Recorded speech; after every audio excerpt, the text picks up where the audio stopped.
Shalom teman-teman dan Pak dosen, selamat siang.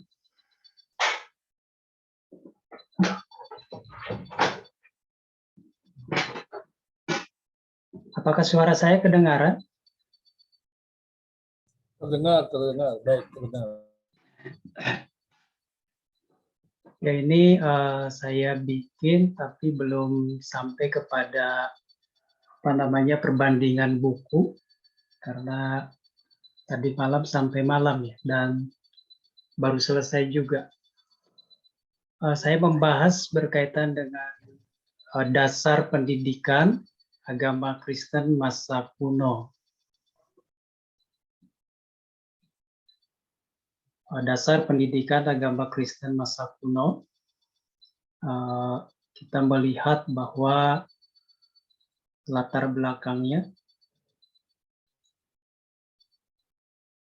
belakang pendidikan agama Kristen di masa kuno itu terdiri dari dua hal.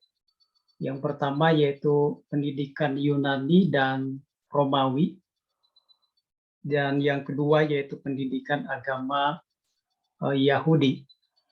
Nah, pendidikan Yunani dan Romawi ini terdiri dari tiga tokoh, yaitu Plato, yang kedua yaitu Aristoteles, dan yang ketiga yaitu Quintilianus.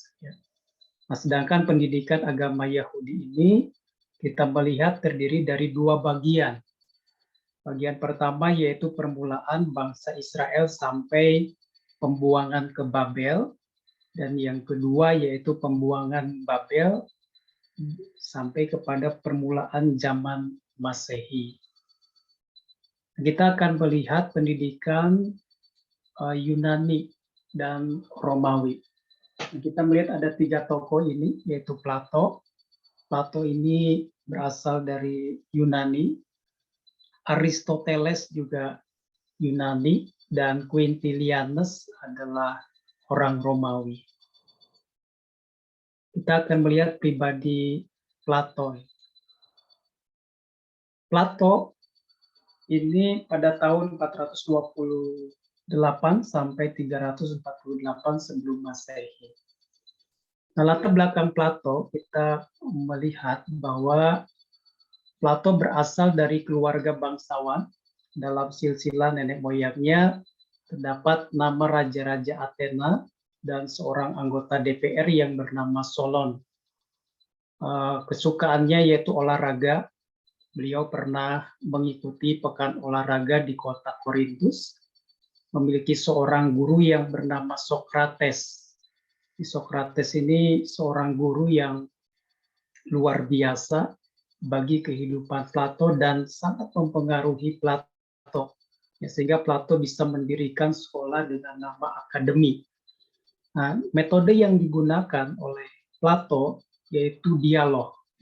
Ini dipengaruhi oleh Sokrates, dan dia juga mengadakan sebuah metode pembelajaran yaitu dengan dialog. Dialog itu yaitu dengan menanyakan, memeriksa jawaban, menjernihkan jawaban dengan jalan mengajukan pertanyaan baru, dan seterusnya, sampai peserta didik menentukan arti sesuatu yang dapat dipertahankan. Jadi, menanyakan, memeriksa jawaban, menjernihkan jawaban, dan seterusnya, sehingga peserta didik bisa menentukan sesuatu yang dapat dipertahankan. Lalu metode yang kedua yaitu bercerita, kiasan tentang suatu gua. Ya, saya tidak cantumkan di sini karena terlalu banyak. Kalau dicantumkan, jadi ada di dalam buku, baik itu dialognya maupun juga cerita tentang kiasan tentang suatu gua ini. Nah, arti pendidikan menurut Plato, pendidikan diartikan sebagai suatu negara yang sempurna. Nah, dengan suatu negara yang sempurna, maka hal yang perlu diperhatikan yaitu harus ada pemimpin yang terdidik dan terlatih. Ini menurut Plato. Nah, sedangkan tujuan pendidikan Plato yaitu pendidikan diperlukan untuk membimbing orang-orang, meninggalkan semua bayang-bayang yang tidak berakar, dalam kenyataan agar melihat serta menganut kebenaran. Lalu yang kedua yaitu menantang orang untuk terus-menerus menyelidiki setiap pendapat sehingga dapat menentukan sejauh mana pendapat itu sesuai dengan kenyataan baru yang sedang muncul. Jadi inilah tujuan pendidikan, ya, ada dua. Lalu pelajar itu dilambangkan sebagai anerkalos ka agathos. Artinya manusia yang indah dan berkebajikan. Ya. Jadi anerkalos ka agathos, jadi manusia yang indah dan berkebajikan. Lalu pelajar juga dianggap menjadi raja-raja yang mampu berpikir filosofis. Ini hebat sekali kalau saya melihat dari Plato ya. Jadi harapan beliau itu berkaitan dengan peserta didik menjadi mampu berpikir secara filosofis. Ruang lingkup pendidikan. Ruang lingkup pendidikan menurut Plato itu terdiri dari 3 bagian. Yang pertama yaitu emosi. Emosi peserta didik dibangun melalui musik dan juga cerita-cerita yang kegiatan yang bajik. Jadi ada musik yang baik, ada musik yang tidak baik. Nah, musik yang baik ini itulah yang dipakai. Tapi musik yang tidak baik tidak dipakai. Lalu cerita-cerita juga cerita-cerita yang baik, cerita-cerita yang mengandung kekerasan tidak diberikan kepada pelajar-pelajar oleh Plato. Yang kedua yaitu berkaitan dengan tubuh.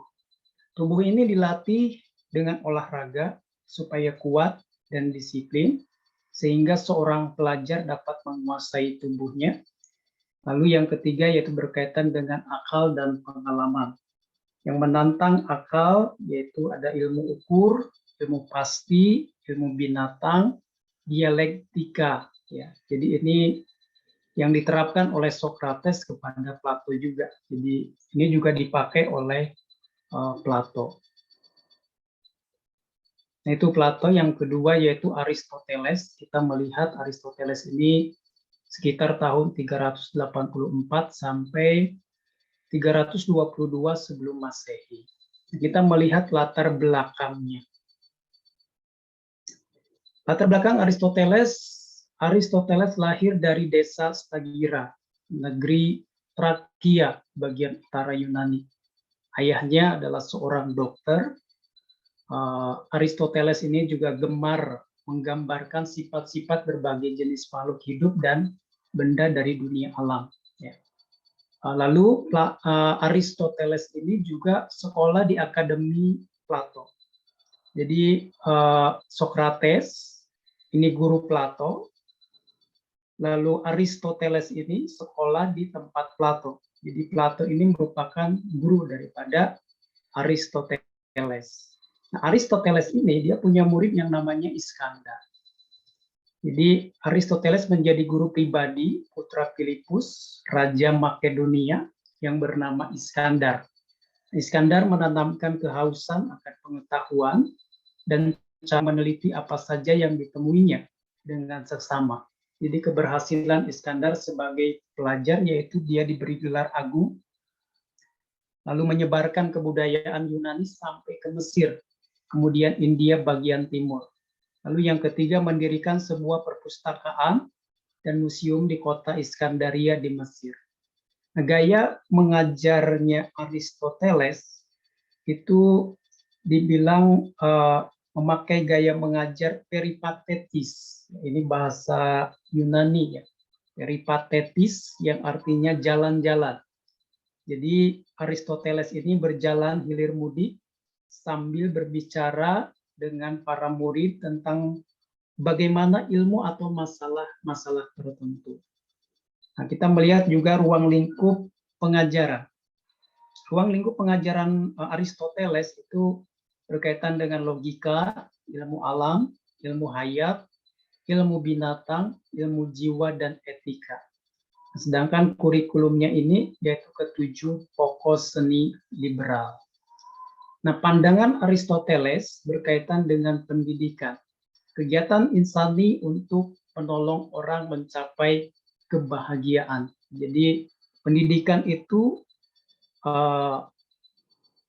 hanya untuk kebahagiaan, ya. Hanya untuk kebahagiaan, menolong orang untuk mencapai kebahagiaan atau eudaimonia dengan cara menitik beratkan pada panca indera, mengamati anak-anak kecil dalam menyentuh benda-benda, mencium bunga, mengamati dunia sekitarnya, mendengar suara anggota keluarganya. Lalu yang kedua yaitu melibatkan murid dalam kegiatan mengambil keputusan etis, yaitu belajar bagaimana mempertimbangkan berbagai kemungkinan etis dan akhirnya memilih keputusan yang sesuai dengan patokan kebahagiaan. Nah, ini dari tokoh Aristoteles. Jelas sekali ya, kita coba melihat bahwa Aristoteles ini juga merupakan murid dari Plato. Kita melihat yang ketiga, tokoh yang ketiga yaitu Quintilianus, ya, 39 sampai 95 Masehi. Latar belakangnya, beliau adalah orang Romawi dari Spanyol, memperbaiki pendidikan dari segi praktis atau keterampilan praktis. Dia adalah seorang guru retorika, ya, seni bicara di depan umum atau mengajarkan ilmu pidato. Jadi memang beliau ini lebih kepada hal-hal yang sifatnya praktis. Jadi lebih kepada berpidato. Jadi fungsi daripada pidato ini berkaitan dengan kenegaraan dalam kerajaan Romawi. Yang pandai berpidato dapat menolong orang-orang memperoleh keadilan melalui lembaga-lembaga negara. Ini hal yang hebat juga, artinya bahwa memberikan kontribusi yang baik ya, berkaitan dengan pidato. Lalu ruang lingkup pendidikan, yaitu pidato, ilmu alam, filsafat, hukum negara, kebudayaan, musik, latihan olahraga, dan agama. Ini yang dibuat oleh Quintilianus dalam ruang lingkup pendidikan. Sikap terhadap anak didik yang dilakukan oleh Quintilianus ini, anak didik sebagai seorang pribadi yang perlu dihormati. Ya, saya melihat ada beberapa kasus baru-baru ini, ada anak siswa yang dianggap tidak membayar SPP di sekolahnya, dianggap bodoh, ya, miskin, tidak sangat kasar sekali gitu perkataan guru di salah satu kasus tertentu kemarin saya melihat di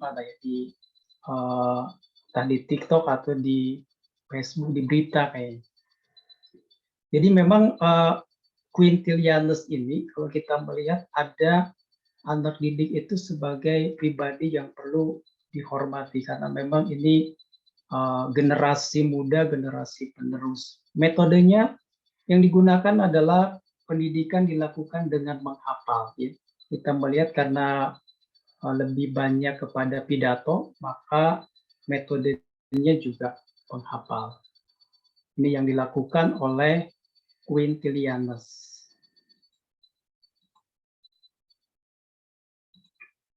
Saya melihat ada beberapa implikasi dari tiga tokoh ini. Yang pertama, implikasi dari Plato. Guru yang berkualitas, karena Plato ini gurunya adalah Socrates. Socrates adalah guru yang berkualitas bagi Plato. Jadi saya memberikan sebuah implikasi bahwa guru yang berkualitas dapat menghasilkan murid yang berkualitas. Lalu juga Plato ini berkarya bukan hanya dalam mengajar, tetapi juga karya ilmiah. Artinya hasil-hasil pemikiran beliau ini dituliskan atau dituangkan menjadi sebuah tulisan. Nah, penulisan karya tulis sangat penting dalam kehidupan. Ya. Lalu yang kedua yaitu Aristoteles. Aristoteles ini adalah keluarganya adalah seorang dokter dan sangat memberkati kehidupan Aristoteles. Keluarga dan guru memiliki peran penting dalam pendidikan yang menentukan kualitas hidup seseorang. Sedangkan Quintilianus ya, salah ketik, pendidikan dilakukan dengan melihat sisi kebutuhan, ya. Karena di Roma, dan beliau juga orang yang cukup terkenal, jadi dia melihat kebutuhan-kebutuhan yang ada di Roma, jadi dia menerbitkan satu teori tentang pidato, ya. Jadi pendidikan praktis merupakan hal yang sangat penting, tidak hanya menekankan kepada teori-teori saja. Lalu kita melihat pendidikan agama Yahudi. Nah, pendidikan agama Yahudi, kalau kita melihat itu terdiri dari dua bagian. Yang pertama yaitu permulaan bangsa Israel sampai pembuangan ke Babel. Dan dari pembuangan ke Babel dan permulaan zaman Masehi. Ya. Kita melihat yang pertama, permulaan bangsa Israel sampai pembuangan ke Babel. Kita melihat dasar teologinya.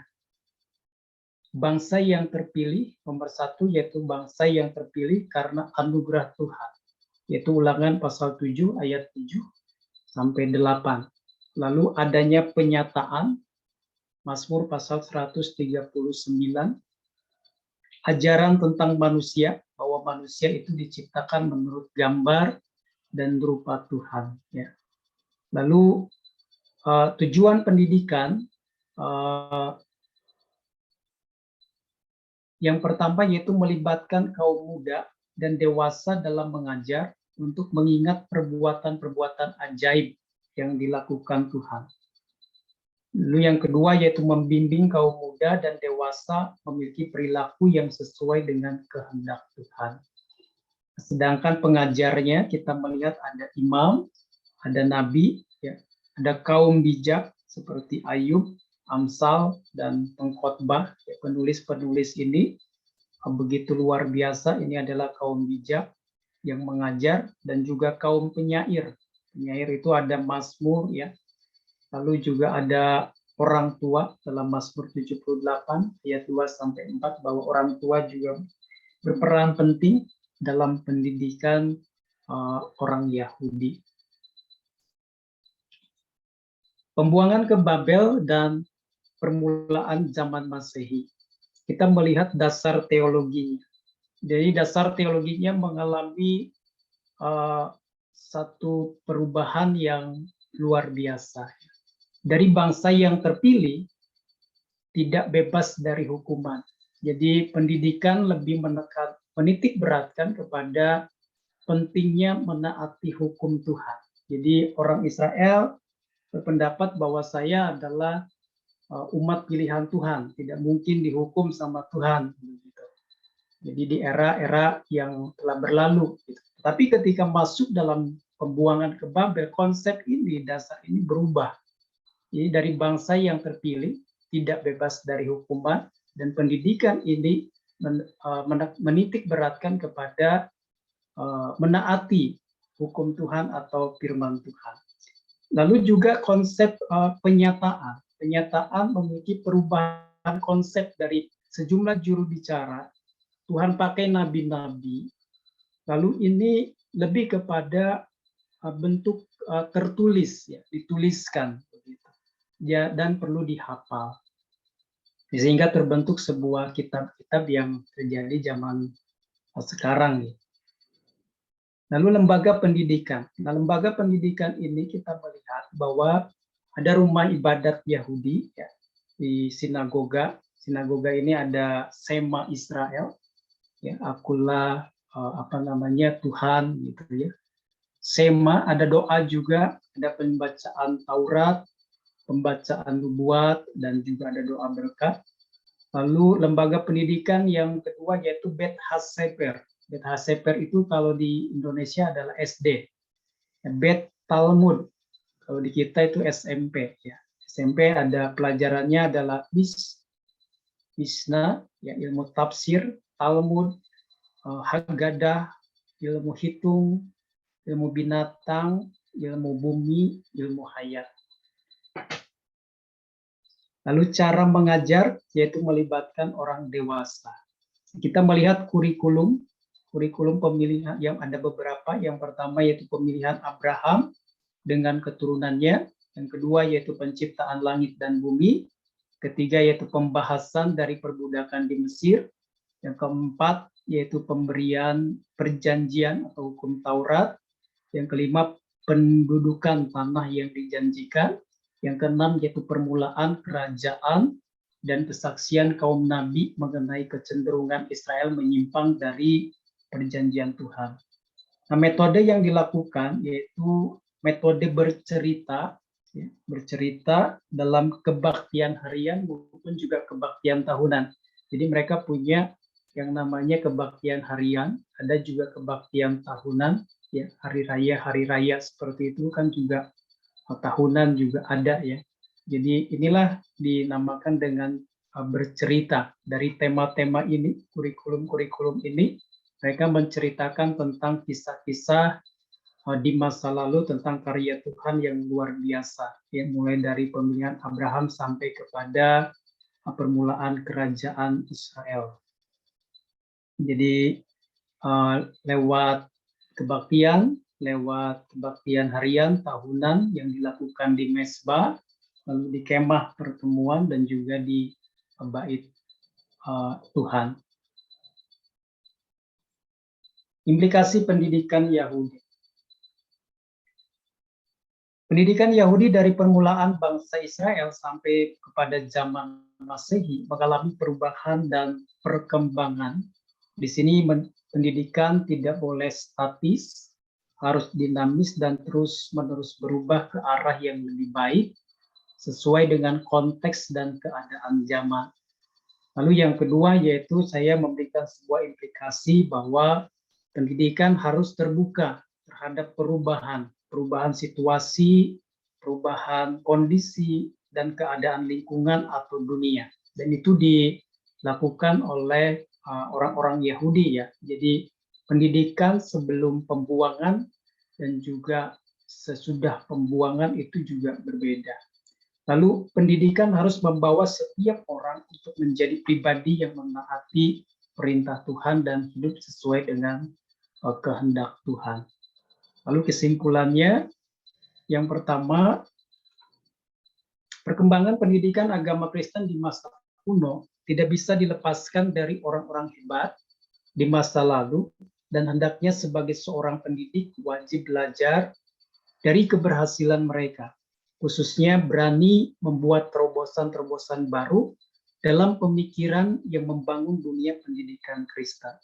Jadi kita harus berani membangun terobosan-terobosan baru dalam pemikiran yang membangun dunia pendidikan Kristen. Yang kedua, bahwa hasil pemikiran-pemikiran yang dituliskan dalam bentuk karya ilmiah di masa kuno sangat berdampak luar biasa di masa pendidikan agama Kristen di zaman kuno, bahkan tentu sampai masa kini.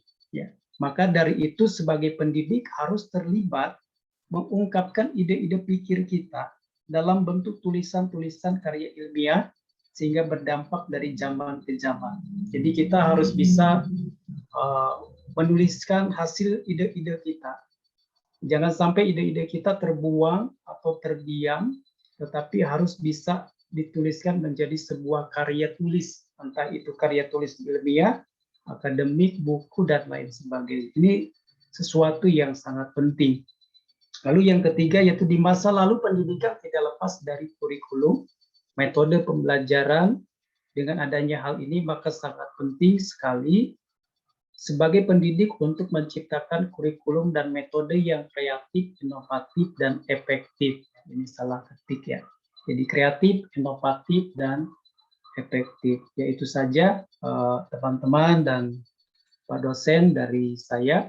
Harapan saya memang saya belum bisa menganalisa dengan buku yang lain atau membandingkan yang lain karena waktunya juga ya, jadi saya agak terbatas. Tadi malam juga sampai malam dan mengerjakan ini sampai jam 12 siang baru selesai. Ya itu saja dari saya. Terima kasih, Tuhan memberkati.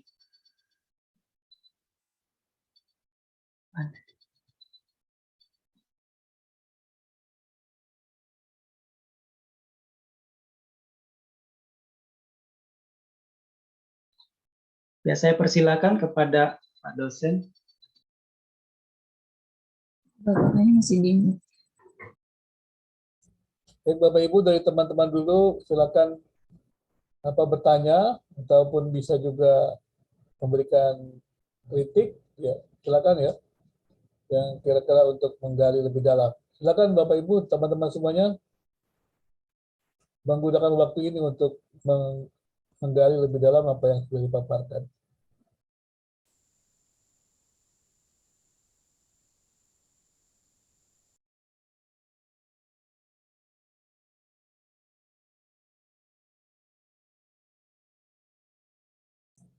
Silakan, mungkin ada yang, ya silakan Sentro Hani.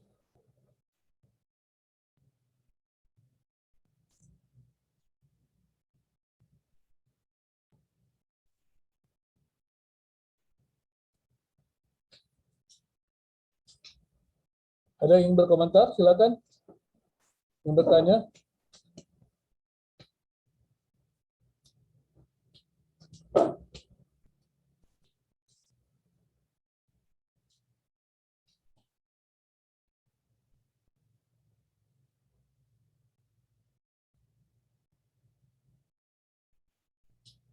Halo, silakan ya. Ini gimana teman-teman? Sudah terlalu jelas? Tapi tadi dikatakan oleh Pak Jajang belum sempat itu membuat analisis ya, perbandingan. Silakan, mungkin ada yang membantu.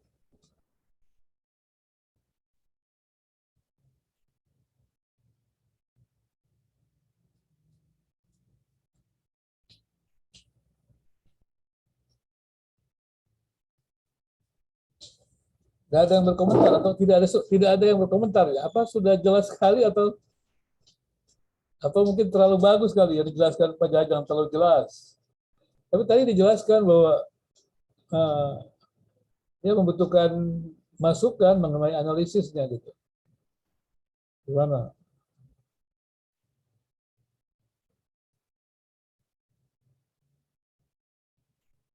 Silakan.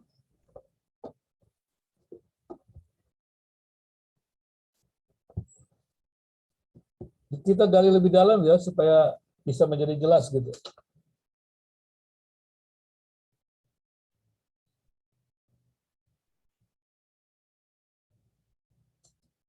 Ada yang komentar?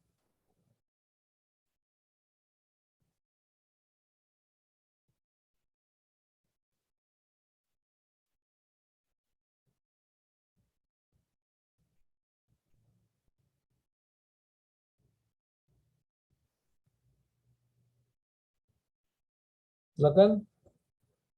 Kelihatannya diam semua nih. Jadi Bapak Ibu, sebenarnya yang kita sudah lihat ini menarik ya. Tadi kan Pak Jajang mempresentasikan bahwa penulis buku ini menjelaskan bagaimana sih ya pengaruh ya dari pikiran-pikiran pendidikannya Yunani maupun Romawi dan Yahudi begitu ya. Kita mengaitkan kepada Yahudi ya tadi karena memang ada perkembangan khusus ya. Ketika kelompok Yahudi sendiri itu ya, secara khusus setelah pembuangan ya, mereka memang ya, mengembangkan ya hal-hal yang bisa kita sebut sebagai Judaisme begitu ya. Dan tentunya ada perbedaan dengan kalau kita melihat tentang pendidikan agama Kristen atau pikiran Kristen ya. Dan kemudian juga kalau kita perhatikan ya dari pendidikan ini jelas sekali setiap latar belakang tokoh itu mempengaruhi tentang pendidikan. Ya. Jadi latar belakang seseorang itu mempengaruhi ya dia memberikan makna kepada arti sebuah pendidikan dan tujuan sebuah pendidikan. Jadi penulis ini sebenarnya adalah seorang yang memang karena Bapak ini kan seorang PhD ya dalam bidang PAK ya. Jadi kalau dia membaca itu memang dia bisa melihat itu dalam kemampuannya sebagai seorang pendidik agama Kristen ataupun seorang doktor ya, bidang PAK. Jadi kalau kita membaca bukunya ini, memang harus membacanya dalam perspektif pak, ya, bukan membacanya dalam perspektif teologi. Walaupun tadi saya katakan seorang pendidik Kristen yang baik itu harus memiliki dasar teologi yang baik, dan tentunya juga punya kemampuan pedagogik yang baik. Tapi kalau teman-teman yang dari sekolah tinggi teologi, nah, secara khusus mengambil bidang teologi, maka membaca buku ini itu akan sangat kesulitan. Karena mereka hanya melihat dari konsep-konsep, ya, pikiran-pikiran teologi. Tapi karena penulis buku ini melihatnya dari segi seorang doktor PAP, ya, seorang pemikir PAP, pendidikan agama Kristen, maka kita bisa lihat bahwa apa yang disajikan itu menarik sekali. Kenapa saya katakan menarik? Saya sudah mengajarkan kepada teman-teman mungkin yang ikut kelas kurikulum. Kan saya sudah katakan juga bahwa kalau kita buat pengembangan kurikulum, ataupun kita juga menyusun kurikulum untuk sesuatu hal yang kita ingin hasilkan, maka kalau kita yang menjadi seorang desainnya, maka akan sangat terlihat nanti latar belakang kita dalam menyusun kurikulum itu, ataupun latar belakang kita, pengaruh-pengaruh pikiran yang kita dapatkan ketika kita menyusun sebuah kurikulum. Dan paling tidak kita bisa melihat juga dari materinya. Tentunya kan kita tidak bisa menyusun sesuatu yang kita tidak tahu. Kemudian ketika kita tahu, maka kadang-kadang kita akan menekankan sesuatu yang kita tahu. Itulah sebabnya, ya, kalau Bapak Ibu melihat buku ini, ketika dia menganalisis, ya, bagaimana sih perkembangan pendidikan Kristen, dan melihatnya dari perspektif pendidikan agama Kristen secara tersebut, dia memang melihat bahwa tidak selalu, atau pendidikan agama Kristen itu bukan sesuatu yang bebas dari masukan atau pandangan pikiran-pikiran yang lainnya. Tapi juga bukan berarti bahwa pikiran-pikiran pendidikan di luar Kristen itu sesuatu yang jahat, sesuatu yang tidak benar, juga bukan begitu. Karena itu kita mesti mampu mengintegrasikan. Kalau kita bicara tentang Plato, kan dia sendiri menjelaskan tentang mimpi di goanya. Berarti kan dia juga bisa melihat tujuan dari pendidikannya. Ya. Arti pendidikan dan tujuan pendidikannya apa. Dengan dasar mimpi di gua itu kan dia paham bahwa pendidikan itu penting untuk seorang itu bisa melihat realitas. Jangan terus hidup dalam mimpi-mimpi begitu, realitas yang ada. Itulah kemudian Plato juga mengembangkan baik bukan hanya tujuannya, kemudian metodenya, dan lebih lanjut, ya, kita sudah baca dari yang presentasi dari Pak Jajang tadi. Demikian juga ketika kita bicara Aristoteles, ya, memang sini agak beda, ya. Kalau di Plato kan dia kepada idealisme, ya. Kalau kita ke sana, ya. Kalau kita lihat di Aristoteles, dia lebih kepada, kalau kita lihat mungkin penelitian lebih kepada eksperimen, ya. Kalau kita lihat juga. Jadi ada pengaruh-pengaruh yang lain. Kalau dunia ide di pikiran Plato, ya, jadi semacam kalau dalam Aristoteles lebih empirisme, ya, idealisme dan empirisme. Gitu. Maka kemudian kita juga akan bertemu perbedaan-perbedaan tersebut, gitu, ya, dari kajian-kajian pembahasan yang kita lihat dari Plato dan dari Aristoteles. Demikian juga ketika Romawi, ya, ketika kita melihat bagaimana kebutuhan, ya, dari lulusan, maka dia langsung mengetahui apa yang dibutuhkan seorang yang belajar. Maka kalau Bapak Ibu sudah mengerti tentang kurikulum, harusnya bisa memahami ini. Ya, saya minta Anda mempelajari kembali kurikulum, ya, mengenai teori-teori ideologi pendidikan dan teori-teori tentang kurikulum. Karena kalau tidak digali terus lebih mendalam dengan hal-hal ini, pikiran seperti ini, kita akan jadi orang-orang yang tidak mampu membuat sebuah terobosan, ya, membuat sebuah pengembangan sebuah kurikulum. Jadi jangan berpikir buat kurikulum itu mudah ya. Saya baru-baru ini diminta lagi oleh salah satu asesor senior di Ban PT ya, supaya mengusulkan revisi petunjuk teknis dari Kementerian Agama terkait dengan kurikulum mengacu KKN ini. Ya. Saya bilang, waduh, kerjaan saya terlalu banyak Pak untuk hal tersebut gitu ya. Kalau ada yang mau mengerjakan silakan, nanti saya membantunya. Tapi kalau saya mengerjakannya, ya nggak mudah juga. Dan kemudian juga saya tidak mau membahas kurikulum itu ketika yang hadir itu orang-orang yang bukan pakar. Bukan saya sombong gitu ya. Kalau dia bukan pakar kurikulum, kita bicara tentang kurikulum, itu kan capek gitu loh. Nanti ya Bapak Ibu ya. Misalnya di sini yang bukan bidangnya gitu. Itu kan sudah kelasnya sebuah karya-karya yang besar harusnya yang mempengaruhi Indonesia. Jadi bagaimana ketika kita membahas berkumpul dengan orang-orang yang tidak di bidangnya. Seperti itu ya. Dan itu semuanya harus diperhatikan. Bukan berarti kita punya arogansi, bukan. Tapi kalau sampai kepakaran itu mati ya, jadi semua orang bisa bicara, apa yang kita bisa hasilkan. Ya. Nah, tadi yang saya katakan juga, ketika menulis buku ini sebagai seorang doktor, maka itu Bapak Ibu membaca sebelum membuat laporan bacaan. Siapa sih penulis buku ini gitu kan? Dia pendidikannya apa gitu cara membuat laporan bacaannya. Jadi Pak Jajang nih perlu juga dilihat ini. Jadi kalau yang menulis itu orang yang bukan pendidikan pasti dia berbeda melihat tokoh-tokoh pendidikan itu. Tapi karena dia adalah orang pendidikan, dia langsung tahu poin-poin penting.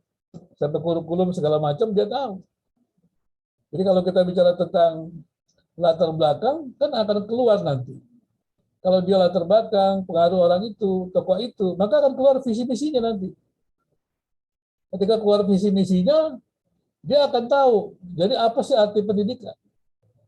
Kemudian dia akan tahu profil apa yang diharapkan dari lulusannya gitu, dari orang yang dididik. Itu mesti tahu dulu. Nah itu dipengaruhi oleh latar belakang. Kalau tadi Plato mengatakan ya untuk mempersiapkan ya sebuah negara, karena negara itu kan bertanggung jawab untuk mendidik ya, untuk kelangsungan kehidupan bernegara yang baik. Ya berarti tujuannya jelas seperti itu. Ini kan juga ketika kita bicara Romawi, kita bicara Yahudi. Bagaimana orang-orang Yahudi karena memang tujuannya karena mereka adalah orang-orang pilihan, maka visi mereka adalah seperti itu, supaya memelihara komunitas Yahudi itu sebagai orang pilihan, sehingga mereka mengerti bahwa mereka adalah orang-orang yang dipilih Tuhan dan mengenal Tuhan. Itulah sebenarnya yang menjadi tekanan ya, atau mungkin kemudian menjadi profil dan tujuan dari pendidikan itu, pembelajaran itu. Jadi kalau saya melihat ini, penulis buku ini memang orang pendidikan dan bisa melihat itu. Jadi pada waktu saya belajar pertama sebelum belajar pendidikan, membaca buku ini susah gitu. Tapi walaupun saya sejak lulus sarjana teologi ya, lulus sarjana teologi dan magister teologi juga ya. Tapi pertama lulus sarjana teologi itu nilai saya cukup bagus lah ya. Nilai saya rata-rata bagus lah biasanya gitu. Tapi ketika membaca buku ini saya masih bingung-bingung gitu. Karena perspektif saya kepada teologi. Jadi yang saya baca adalah isu-isu teologinya dari buku ini. Nah, teman-teman nanti kan melihat kalau teman-teman yang bukan orang pendidikan, yang dia lihat isu-isu teologi. Ya, berarti itulah cara orang teolog melihat itu. Makanya kemudian akan lihat nanti materinya apa. Nah, kalau ada tidak di situ, materinya apa?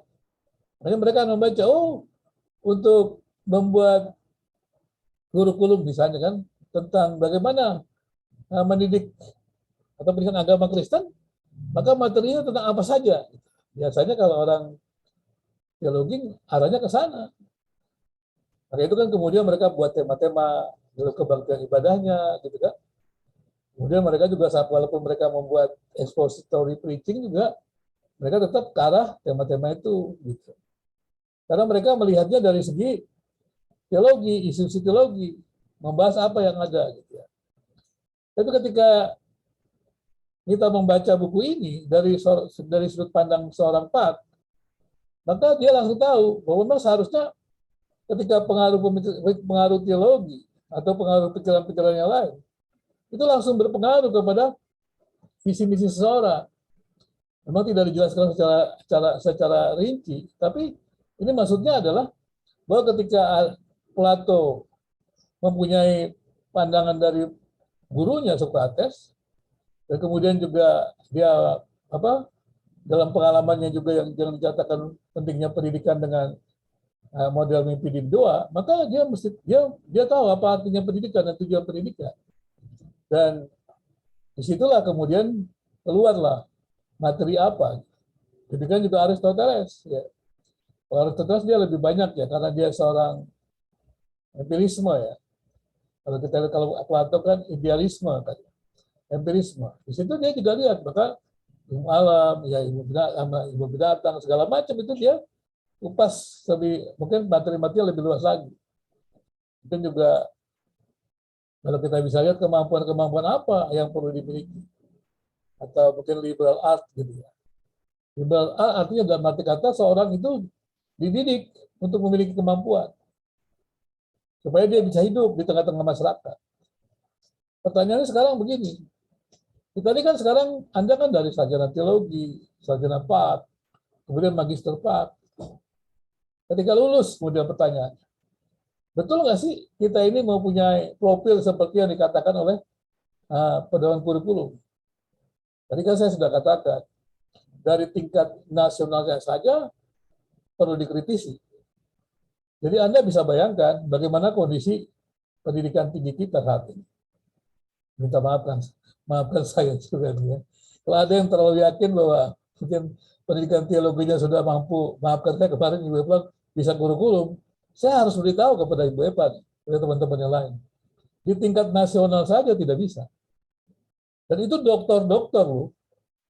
Maafkan saya ya, dokter-dokter loh, bukan dokter. Kalau sarjana sih saya maklum lah. Maafkan saya, kalau sarjana kan kemampuannya dianalisis. Bukan menciptakan sesuatu yang baru.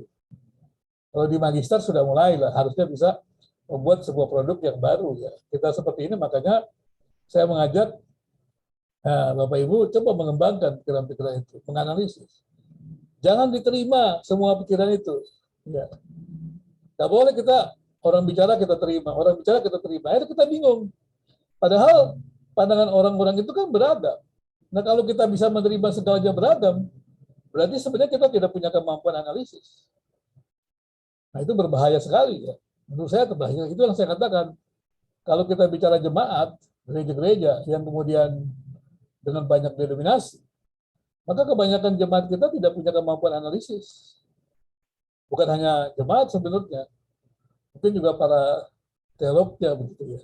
Kadang-kadang ributnya juga nggak mengerti ribut apa yang diributkan. Jadi hanya isu-isu teologis yang menurut saya sih kalau kita orang-orang yang sudah terdidik, ya kadang-kadang harusnya tahu. Kalau itu saya kadang-kadang bicara kepada teman-teman yang ribut-ribut di YouTube itu, sudahlah kalau memang kalian memahami dengan baik, cepat tulis. Supaya saya baca tulisannya. Tadi kata Pak Jason, ya cobalah tulislah karya ilmiahnya. Nanti saya periksa lah, saya review. Benar nggak sih memahami kan gitu kan? Tapi kalau dia tidak bisa menuliskan, berarti kan dia tidak memahami. Kan sangat mudah melihatnya. Kurikulum-kurikulum yang dikeluarkan oleh pendidikan teologi, pendidikan Pak, kan sangat miskin. Kalau sangat miskin berarti kan siapa sih yang bisa membuatnya itu? Siapa sih yang mengembangkan? Sedangkan kurikulum kan harus berkembang. Kalau kurikulum tidak berkembang, itu bukan kurikulum. Kurikulum kan harus merespon zaman. Ya. Respon zaman. Tadi kan kita lihat bagaimana pikiran-pikiran Yunani itu mempengaruhi pendidikan agama Kristen. Pikiran Romawi, pikiran Judaisme, ya, Yahudi, mempengaruhi tentang pikiran ataupun praktek pendidikan agama Kristen.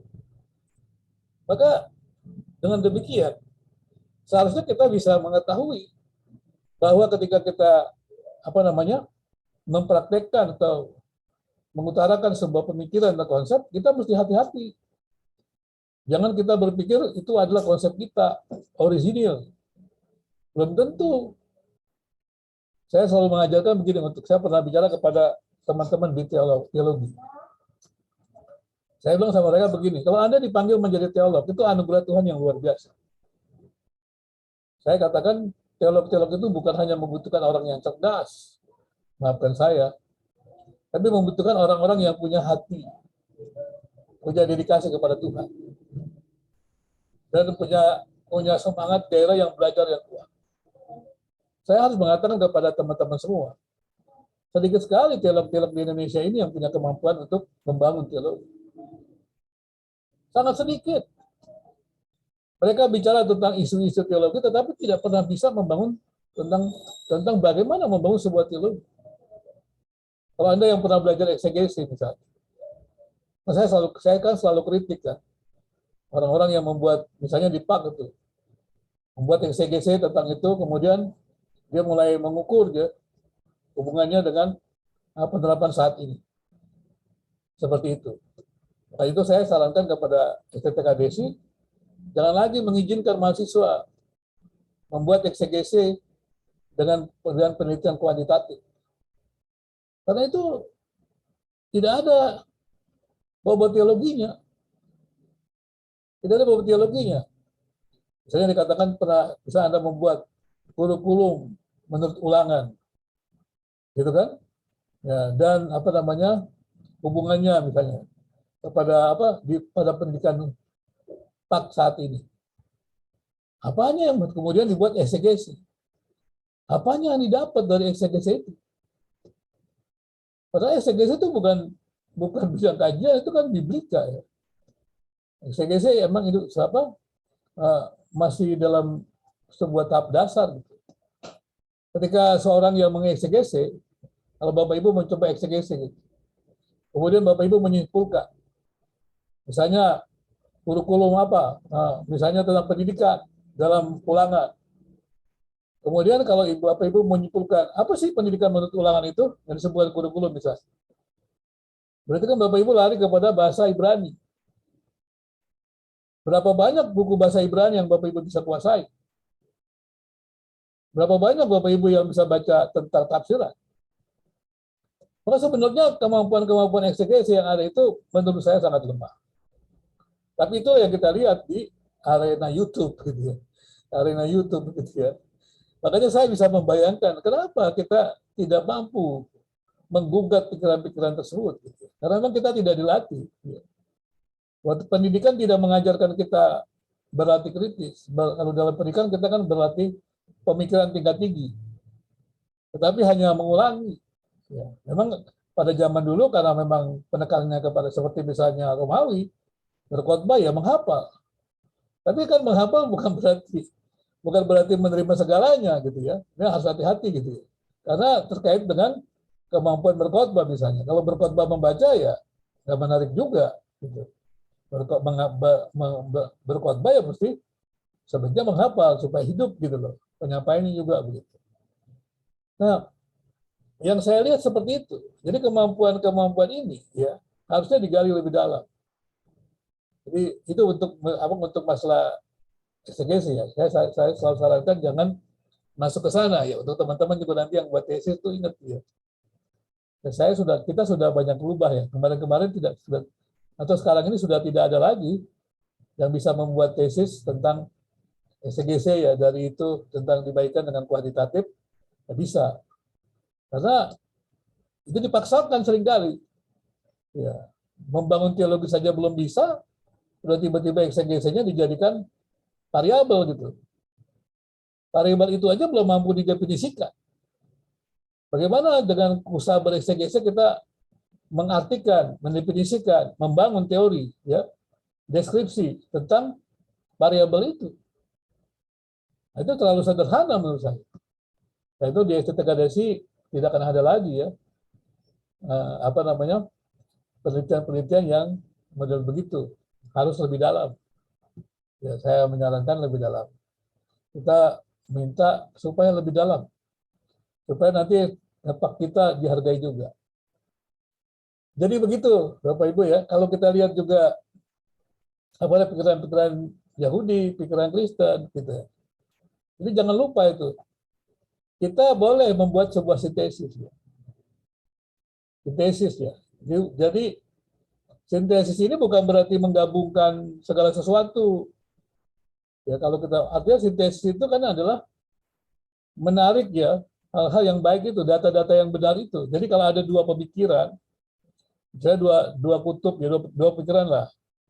Satu menawarkan 10 komponen, satu menurunkan 10 komponen. Nah, ya bisa dibuat sintesis. Jadi misalnya yang diambil yang bisa diselaraskan adalah dari pikiran 1 7 komponen, pikiran 2 7 komponen, akhirnya menghadirkan 14 komponen. Berarti teori itu menjadi lebih dalam. Ya. Karena terdiri 14 komponen. Padahal yang A dan B adalah 10-10. Nah, itu sintesis namanya. Jadi kita mesti mengembangkan, ya, mengembangkan seperti itu. Nah, kalau lihat pendidikan Kristen itu dia sintesis sebetulnya. Ya. Kalau kita lihat dari mulai Yunani, ya kan, kemudian Romawi, Yahudi, Judaisme, kemudian pada pendidikan Katolik itu dia adalah sintesis. Jadi jangan alergi dengan sintesis, ya. Jangan selalu antitesis. Artinya udah berbeda, kan saya selalu katakan, jangan kita katakan sesuatu yang berbeda itu salah. Kita mesti membuat juga mengembangkan sebuah sintesis. Ya. Kalau saya sarankan itu. Nah, jadi kalau Bapak Ibu nanti akan melihat lanjutan daripada pemikiran ini, nanti kita akan lihat bagaimana orang berkembang pemikirannya dalam kurikulum itu. Ya. Dalam pikiran pendidikan kita makin berkembang. Nah, sayangnya, pendidikan agama Kristen ini kurang berkembang. Cobalah buat riset lah teman-teman lah, ya, di STT di Indonesia ini. Coba tanyalah kurikulum mereka, perkembangannya gimana. Tanyalah kepada mereka mengapa ada mata kuliah ini.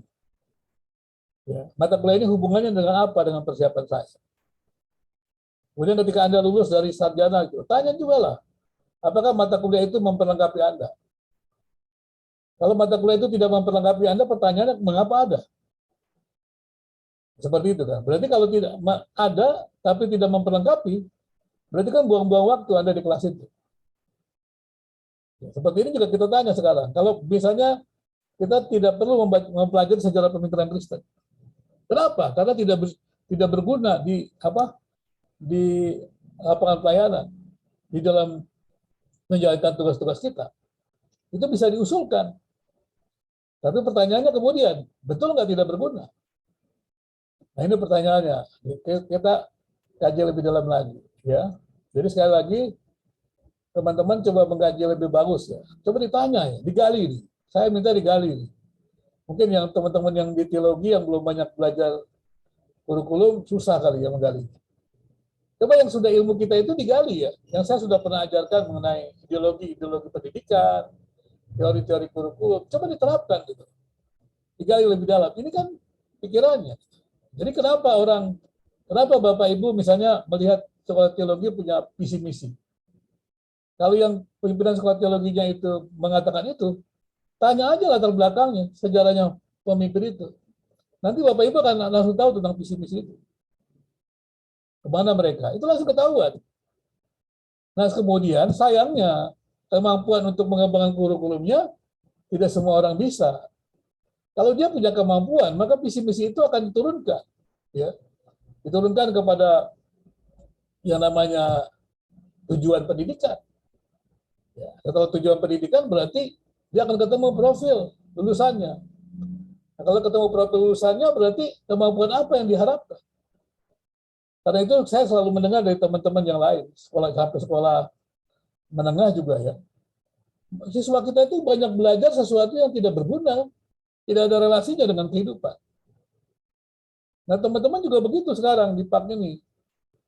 Coba lihat juga yang di STH segala macam. Ada nggak mata kuliah yang nggak berguna untuk Bapak Ibu, teman-teman semua melayani? Kalau tidak berguna ataupun hanya overlapping, ya kenapa nggak disarankan untuk digabungkan? Supaya kita lebih tajam pemahamannya. Demikian juga di PAK ini. Coba dikaji, kalau Anda lulus dari PAK ini kemampuan apa?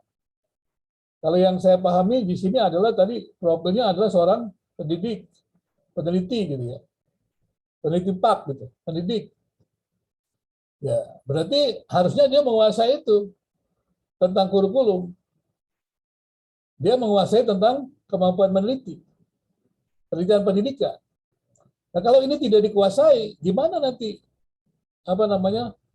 melaksanakan pekerjaan yang ada di dalam pelayanan? Nah, itu Bapak Ibu mesti melihat ke arah sana. Dan itu semua kalau melihat kita uraian dari buku ini, dia jelaskan. Ya, jadi dia jelaskan bagaimana pengaruh-pengaruh terjadi, apa yang terjadi. Makanya dia katakan, kalau kita melihat pemikiran tokoh, jangan pernah melepaskan dari latar belakang, dari sejarah. Kemarin kan saya sudah jelaskan, kenapa Calvin berpikir begitu, kenapa Ignatius de Loyola berpikir begitu, kenapa Luther berpikir begitu.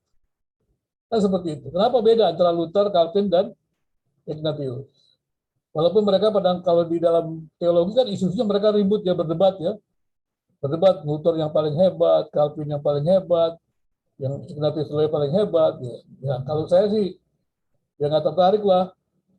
Karena bagi saya semua para pemikir itu kan orang zamannya ya, terbatas gitu. Dan juga dipengaruhi pikiran-pikiran yang ada. Nah, seperti itu ya. Jadi saya minta atau mendorong Anda menggali ini. Ada tulisan dari Pak Jajang, kalau dibaca baik-baik. Ini masih awal loh, masih awal presentasi. Jadi jangan sampai kita membuang waktu itu. Juga jangan terpesona juga dengan PowerPoint-nya Pak Jajang yang menarik gitu ya. Karena mungkin PowerPoint-nya Pak Jajang menarik, jadi Anda nggak berani bertanya. Takut nanti kalau buat PowerPoint kalah dengan Pak Jajang. Nggak apa-apa. Ya. Itu kan kemampuan yang beragam ya. PowerPoint saya juga kalah bagus dengan dibuat Pak Jajang. Ya. Ya memang kan setiap orang juga punya keahlian-keahlian sendiri. Ya. Walaupun banyak template itu. Cuma saya kadang-kadang, wah ngurusin template-template yang bagus itu kan tinggal template-template. Tapi kan lumayan nyarinya waktunya kapan melakukan seperti itu. Ada orang-orang, Anda yang mungkin lebih banyak waktu di situ bisa dapatkan itu. Seperti itu ya. Jadi jangan terpesona gitu loh. Ya. Mungkin juga template-nya bisa dibuat lebih bagus lagi. Cari lagi yang lain. Ya. Walaupun kalau saya sih mungkin nggak sanggup kali sementara ini. Mesti cari orang yang membuat yang jual template. Biasanya kan ada yang menjual template baru kita buat. Karena kita kan bukan orang yang punya kemampuan di situ. Mungkin ada teman-teman yang punya kemampuan di situ. Saya tidak punya kemampuan. Kemampuan saya kan ya di bidang penelitian ya, walaupun hanya bisa memanfaatkan hasil-hasil. Jadi tolong digali lagi nih, jangan dibiarkan berlalu sebelum kita masuk yang Bu Epa ya. Coba digali lagi gitu. Tanya aja sama Pak Jajan gitu. Ya. Kalau saya melihatnya begitu, bahwa memang cukup baik ya tadi yang dikatakan oleh siapa? Buku ini ya. Karena dia melihatnya dalam perspektif PAK. Makanya kalau Anda melihat dalam perspektif PAK, kemudian Anda membuat kurikulum, kan Anda bisa. Kan saya pernah ajarkan di dalam kurikulum. Kalau kita ingin mengembangkan kurikulum, yang pertama kita lihat latar belakangnya. Ya, kemudian kalau latar belakang, kemudian kan ada perubahan visi misi. Kalau pengaruh kita, pengembangan, mungkin lebih tepat pengembangan visi misi.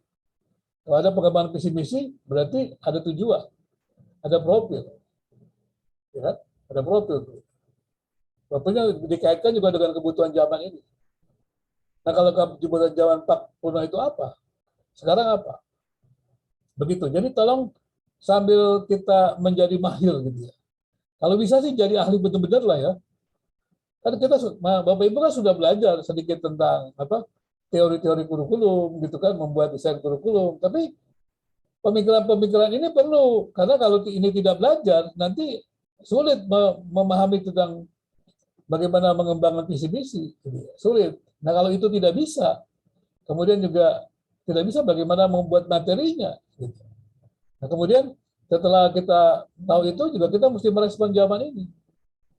Jadi materi yang kita mau tawarkan harus bisa menjawab tantangan zaman.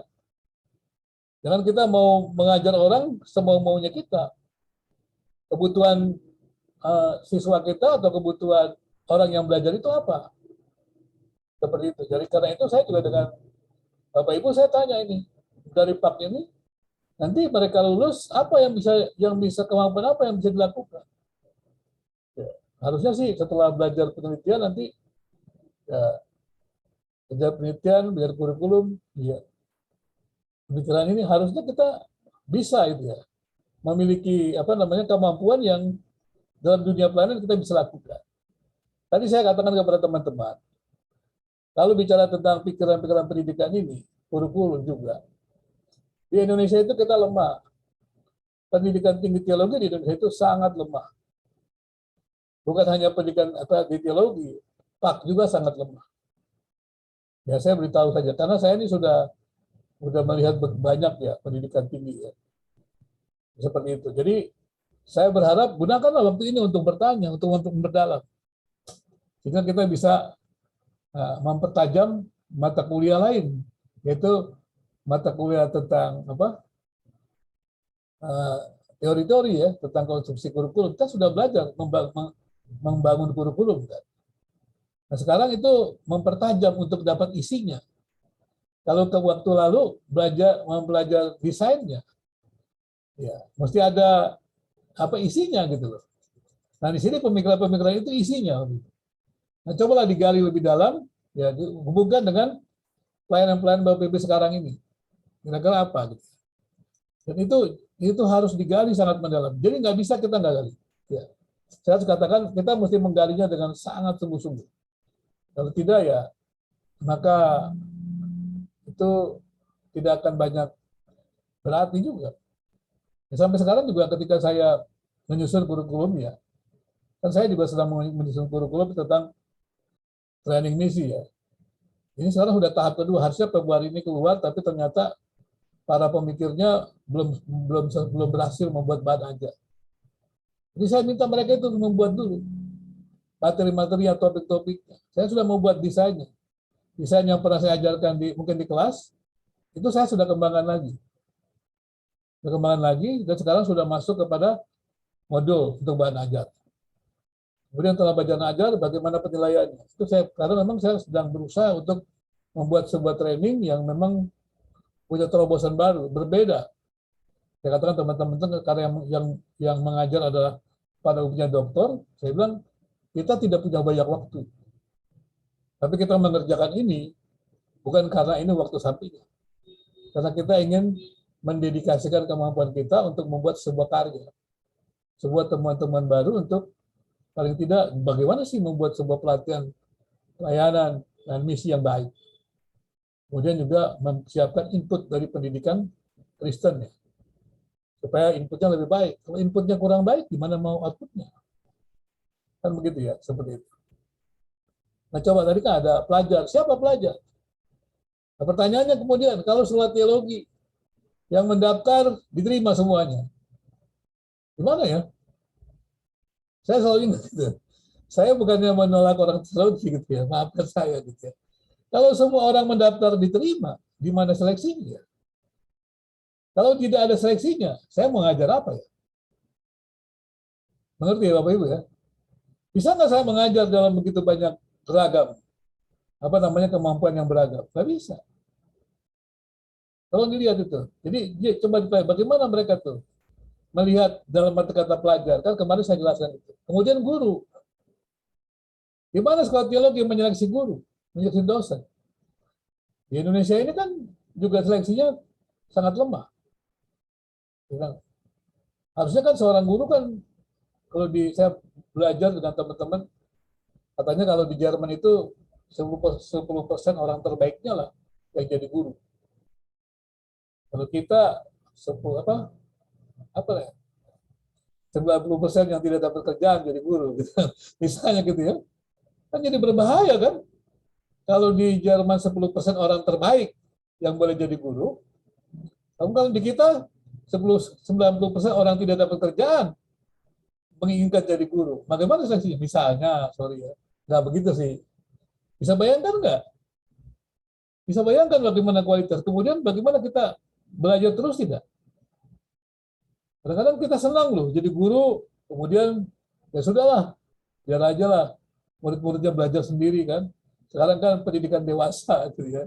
Kita kan hanya fasilitator, udah suruh aja tuh murid belajar sendiri. Kita kan padahal Dikti mengatakan bahwa harusnya ada temuan-temuan baru, ada penelitian. Ya, karena itu saya ajukan sini juga di dalam referensinya bagaimana Anda mengevaluasi, saya berikan itu artikel-artikel saya tentang evaluasi. Artikel jurnal ya. Jadi begitu Bapak Ibu ya, coba digali yang lebih dalam lagi, ditanya gitu. Kalau bisa komentar lah kepada buku ini. Jadi saya melihatnya seperti itu dalam perspektifnya. Memang yang kalau yang di pendidikan Yahudi kan memang untuk semua. Jangan lupa ya, tadi saya katakan pendidikan itu pada awalnya kan di keluarga. Ya kan? Jadi adalah segala sesuatu kurikulumnya kan di kepala keluarga. Tapi kemudian kan berkembang kan, di dalam Yahudi sebagai bangsa. Pengajarnya kan sudah beragam. Bukan hanya orang tua, ya kan? Tapi juga imam, nabi, begitu ya. Seperti itu. Dan kemudian berarti kan itu dalam komunitas yang besar. Berarti seorang anak yang dididik, dia mesti bisa hadir memberikan kontribusi di komunitas itu. Sekarang kita juga begitu kan, di PAK. Nah, Bapak Ibu tanya, ketika Anda lulus dari sarjana teologi atau PAK, apa yang kontribusi yang dimainkan? Apa yang mengalami kesulitan ketika menjalankan tugas pelayanan kerja? Itu beri masukan kepada sekolah. Jangan diam aja, kasihan sekolahnya. Maju-maju, pikir sekolahnya Anda semua aman-aman saja, sukses pelayanan. Ternyata, waduh, sering menerima serangan lah, dimaki-maki orang begitu, misalnya gitu kan. Laporlah sama sekolahnya, Pak, kita ini teologinya dianggap nggak bagus. Kenapa nggak bagus? Begini-gini. Bisa nggak kita meningkatkan kemampuannya? Oke. Pak, kita ini dalam hal kurikulum ternyata belum bagus, belum bisa menyusun. Nah, bagaimana pengembangannya? Nah, ini diberi masukan. Gitu ya. Jadi kita mempelajari buku ini, saya berharap sih digali. Ya, jadi memang mungkin membosankan kali ya membaca buku setebal ini. Ya, dulu saya waktu pernah kuliah nih, di program magister. Pada waktu itu saya kuliah tentang teologi misi yang mengajar dari Amerika. Kuliah hanya dalam waktu ya 1 minggu seperti 5 hari begitu. Tapi pada waktu itu ya dari pagi gitu Pak. Nanti sampai mungkin saya berapa hari kan? Nggak sampai seminggu. Berapa hari begitu. Kemudian di bahan bacanya diberikan 2. Terus ditanya sama profesornya, sanggup nggak membuat laporan bacaan 2 buku? Kalau nggak sanggup 2 aja. Tahu apa kata teman-teman? Jangan Prof, jangan 1, 2 aja. Terus kapan diselesaikan? Akhir kuliah. Jadi kalau hari pertama kemarin, hari Jumat sudah selesai. Jadi bisa bayangkan kan, kita tidurnya kapan tuh? Nggak tidur lu tuh, bisa tidurnya kapan tuh? Sampai kuliah bisa sampai jam malam, bisa sampai kadang-kadang sampai jam 9 ya. 10. Jadi kita nggak tidur tuh. Minimalnya jam 12 lah tidurnya kan. Pagi-pagi udah belajar lagi. Karena harus selesai tuh, harus belajar 2 buku. Ya, tapi bagi kita sih yang belajar pada waktu itu ya menyenangkan karena kita ingin buat sesuatu gitu. Ya. Mungkin makanya saya juga nggak berani sih menerapkan kepada Bapak Ibu. Saya khawatirnya nanti, wah apalagi dengan Zoom seperti ini kan nggak mudah juga ya. Jadi begitu. Bagaimana sekarang pelajar itu? Kita juga sebagai seorang yang mau belajar. Ini pertanyaannya, ada semangat nggak? Ya, saya berharap sih Bapak Ibu semangat lah ya. Ayo mari kita kritik dulu nih.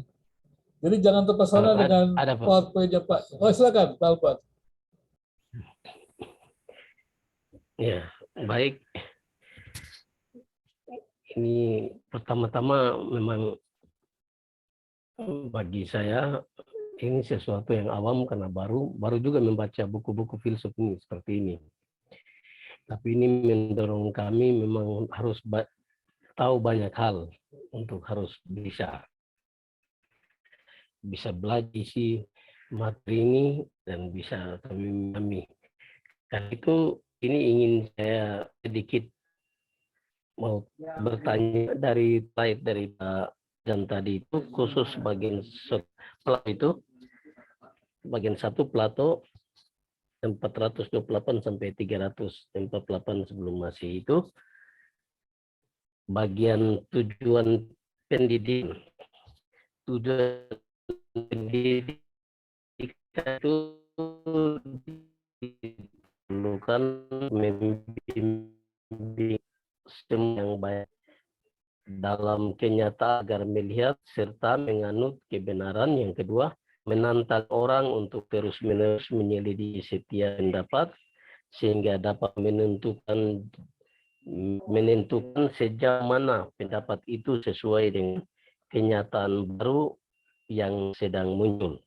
Mungkin dilihat dari isi atau tujuan pendidikan dari Plato ini, itu mengandung isi isu-isu ya teologi, juga isu-isu pak, karena tujuannya bagus, arahnya mengenalkan sesuatu yang baik kepada kenyataan, terus menuju kepada suatu kebenaran. Jadi yang pertanyaan saya begini, jika ada pakar-pakar, pemikir-pemikir atau tokoh-tokoh yang sangat berpengaruh, yang punya pikiran bagus, ide bagus, pengajarannya bagus, kelihatannya Alkitabiah, kelihatannya itu mengandung isu pak, isu-isu teologi, tapi orangnya tidak percaya Tuhan. Apakah pengajaran mereka bisa dianggap sebagai teologi?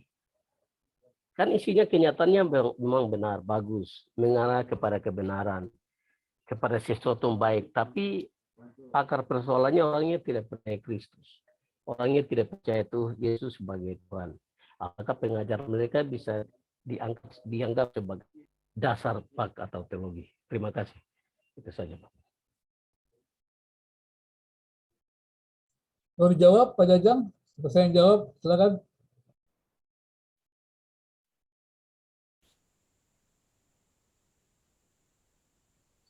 Ya, terima kasih untuk Pak Alphonse. Memang saya melihat bukan hanya orang-orang Kristen saja yang istilahnya pemikirannya juga cukup baik ya. Artinya bahwa orang-orang luar juga di luar kekristenan, saya juga melihat bahwa memang pemikiran-pemikiran mereka juga cukup baik. Nah kita kayak Plato itu kan juga saya melihatnya mereka juga seorang pemikir yang begitu luar biasa, tetapi juga banyak di luar sana yang memang pemikiran-pemikiran yang baik. Tidak ada salahnya sih kalau menurut saya. Artinya pemikiran-pemikiran yang baik, pemikiran-pemikiran yang membangun, kita bisa ambil gitu. Tapi bukan berarti bahwa dasar kebenarannya itu menjadi landasan gitu. Hanya sebatas sesuatu yang positif kita ambil, sesuatu yang tidak baik ya jangan gitu. Seperti itu Pak dari saya Pak. Mungkin teman-teman yang lain yang boleh bisa menambahkan silakan. Ya silakan, tambahkan dulu teman-teman, baru nanti saya rumuskan. Silakan.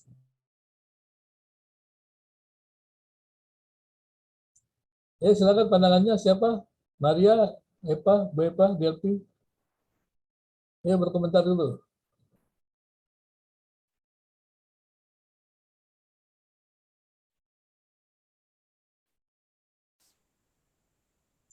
Gimana responnya? Untuk siapa? Maria, coba responnya gimana? Kalau pertanyaan Pak Alphonse.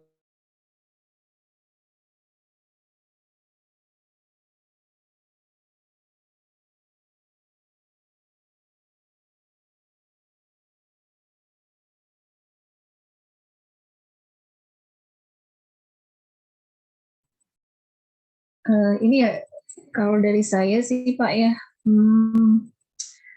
kan tujuan tadi dari pertanyaan Pak Alphonse mungkin ya. Saya teringat waktu saya membaca artikel bahwa ada satu negara yang dipimpin oleh presiden perempuan gitu ya. dia sangat memperhatikan gitu, apa sih namanya, keadilan itu. Nah, dia itu saya lupa sih di mana ya artikelnya itu. Nah, ini apa sih, presiden perempuan ini adalah dia beragama Muslim, tetapi sebetulnya itu negara-negara yang Kristiani gitu ya, kebanyakan dari bukan Kristiani mungkin ya, lebih ke apalah gitu ya. Tapi dia mengangkat presiden ini gitu, karena melihat sosoknya yang begitu santun, begitu misalnya integritasnya tinggi dan memang memperhatikan apa ya, kesejahteraannya, keadilannya dan sebagainya ya di sini. Jadi maka ada satu kebijakan yang dipilih oleh rakyat untuk menjadi seorang presiden. Nah, mungkin di sini kan apa sih tujuan pendidikan secara menyeluruh gitu ya. Kalau misalnya Plato sendiri, kalau menurut saya kan ini sangat menekankan itu untuk mewujudkan negara yang ideal gitu ya, bahwa membebaskan dan memperbaharui, ada pembebasan dari belenggu ketidaktahuan dan ketidakbenaran. Nah, seperti mungkin ilustrasi tadi, kenapa gitu rakyatnya misalnya mayoritasnya Kristiani, tetapi mengangkat presiden yang bukan yang non Kristiani. Nah, di sini bukan tidak mau gitu ya, tetapi si presiden sosok ini itu mempunyai visi misinya jelas gitu ya. Dia berpendidikan dan doktoral juga gitu ya, sesuai dengan misalnya apa sih namanya, punya gelarnya, tapi dia membagikan pendidikannya itu untuk membebaskan dan memperbaharui gitu ya, dan membebaskan dari belenggu ketidaktahuan si warganya itu, warga negaranya. Dan ketidakbenaran di situ pun dikupas secara detail gitu, di seadil-adilnya. Nah, dari perlakuan inilah mungkin kita tidak mengeneralisasikan gitu ya, bahwa di luar misalnya yang tidak percaya Tuhan, tetapi dia tahu bagaimana dia membagikan yang benar gitu ya, dan misalnya memperbaharui, terus mendeklarasikan kebenaran itu, membebaskan juga apa warganya dari misalnya keterpurukan gitu ya, dan ketidaktahuan gitu. Dia misalnya lebih apa ya, lebih fair gitu ya, lebih terbuka gitu ya, dan disenangi oleh rakyatnya. Itu menurut saya sih lebih apa ya, lebih mengena gitu ya. Jadi saya percaya sih ketika misalnya dia ada di lingkungan yang mayoritas Kristen, juga dia mengakui dan dia juga terbuka gitu ya, bahwa dia meyakini bahwa siapapun yang menganut agama apapun gitu, tapi kita kembali ke orangnya gitu. Umumnya ini pandangan umum ya. Jadi bagaimana kita mau apa ya, mendeklarasikan dan melakukan yang terbaik untuk semua orang, menurut saya itu sih sah-sah aja. Mungkin begitu dari saya, Pak Binsar. Ya, terima kasih. Ada yang lain? Masih ada yang lain yang ingin berkomentar? Saya Bapak. Silakan. Sangat menarik pertanyaan dari Pak Alfon. Saya juga pernah mendengar seminar dari Pak Stephen Tong. Tapi saya nonton di YouTube waktu itu. Beliau juga, ini sih lebih kepada motivasi kita sebagai pendidik. Pak Stephen Tong mengatakan bahwa seharusnya kita sebagai orang-orang Kristen malu terhadap para ahli ilmuwan yang justru tidak percaya Tuhan gitu. Lalu bagaimana letak kita sebagai orang Kristen tapi justru tidak melahirkan pemikir-pemikir yang dapat diandalkan gitu.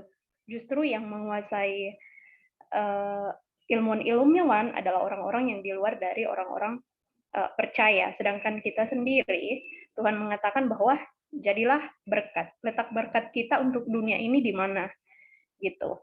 Jadi kalau saya sendiri ya ini seharusnya menjadi motivasi dan dorongan buat kita juga untuk bisa ada di level mereka gitu, walaupun itu memang sangat-sangat tidak mudah bagi kita semua ya, karena banyak hal yang menjadi faktor bagi kita ya, mungkin karena dari segi malasnya juga tidak ada motivasi untuk benar-benar mendalami untuk bisa menjadi berkat yang Tuhan inginkan kepada kita ya.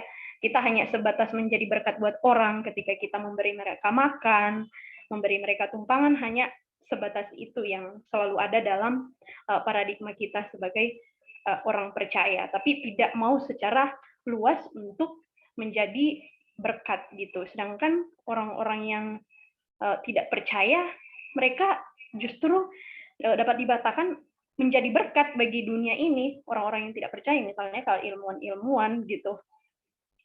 Kalau dari saya sih Bapak, hanya komentar saya hanya sebatas itu Bapak.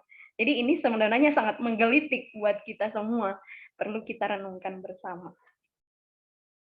Silakan yang lain lagi. Masih boleh? Iren boleh, Sentro boleh, Maria boleh.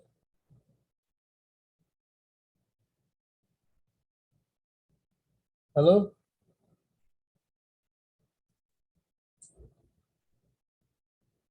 Ya, sedikit dari saya mungkin Pak, jika diizinkan. Silakan. Ya, sebetulnya mungkin ada rasa sungkan atau rasa terbelenggu juga ya dengan sistem yang ada di negara kita sendiri. Mau saya juga berkata demikian karena biasanya diberangus juga gitu. Ketika kita kritis, nanti ada aja yang nyinyir gitu ya. Nanti bilang kalau misalnya yang kritis itu ini bukan tempatnya di Indonesia. Indonesia tidak seperti ini. Indonesia adalah negara timur yang penuh sopan santun dalam tanda kutip. Jadi ketika misalnya anak Tuhan kritis, itu tidak direspon dengan sangat bagus juga gitu ya, khususnya di teman-teman di anggota dewan juga. Kita kalau lihat berdebat di sana, waduh, benar-benar luar biasa gitu ya Bapak Ibu. Tetapi sayangnya kita memang harus terus berjuang ya untuk hal demikian, khususnya di Indonesia. Pembebasan dan pembaharuan itu akan membentuk manusia yang utuh gitu ya. Nah, utuh di sini berarti kan kita juga diberi kebebasan yang betul-betul yang mempunyai wadahnya gitu. Jadi tidak bebas sembarang bebas juga, mungkin Pak Binsar tidak lebih paham itu ya. Nah, di sini kan ya manusia yang berhasil itu yang menggapai segala keutamaan dan moralitas jiwa. Nah, ini kembali ke integritas gitu ya. Nah, yang akan mengantarkannya ke ide yang tertinggi yaitu kebijakan, kebaikan, dan keadilan. Nah, mungkin kalau itu seperangkat modelnya pendidikan dari pembebasan seperti demikian ya di sejarah yang kita sedang pelajari ini diterapkan di Indonesia dengan baik gitu ya, dan mempunyai anak-anak Tuhan juga diberikan kebebasan suara yang benar-benar ditampung gitu ya, dan memang puji Tuhan sih sudah ada mungkin ya anggota dewan yang duduk di sana juga, tapi mungkin masih sedikit juga ya. Harapan kita semua sebetulnya anak-anak Tuhan juga diberikan ya sedikitnya kalau itu tuh lebih ke payung hukum yang jelas gitu ya, walaupun memang di sini sama gitu mempunyai hak yang sama, tetapi perlakuan cukup berbeda juga gitu ya, dari misalnya korupsi itu sendiri gitu, kita juga jadi kena imbasnya bahwa ketika ada korupsi ya kita juga berarti tidak mempunyai kebebasan ya untuk misalnya mengembangkan segala hal, karena dana-dana itu juga kita perlukan juga ya sebagai motornya gitu, atau misalnya kita juga bensinnya gitu untuk kita juga berkreasi itu dan punya keberanian untuk mengutarakan segala sesuatu itu kan perlu ongkosnya juga begitu ya kalau hitung-hitungannya ke sana gitu. Nah, hal inilah yang mungkin sangat kita perjuangkan juga dari nanti lulusan MPDK khususnya ya, pemikir-pemikir yang kritis gitu ya di dalam menyoroti bagaimana dunia pendidikan di Indonesia. Mungkin seperti itu sih Pak Binsar dari saya tambahannya. Terima kasih.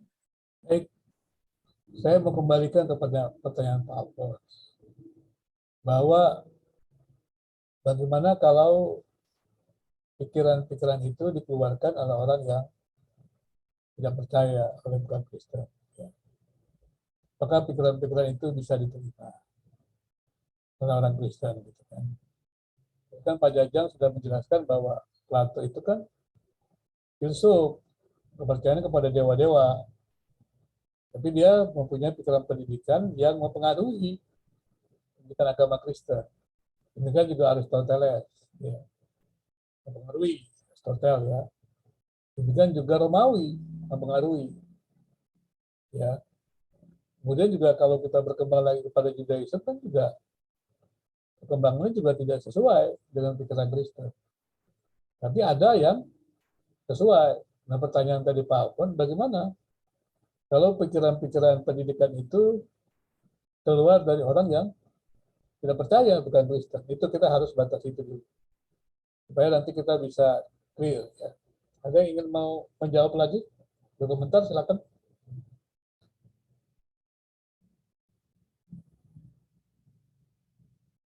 Halo, silakan. Kiren, Maria, Orpa.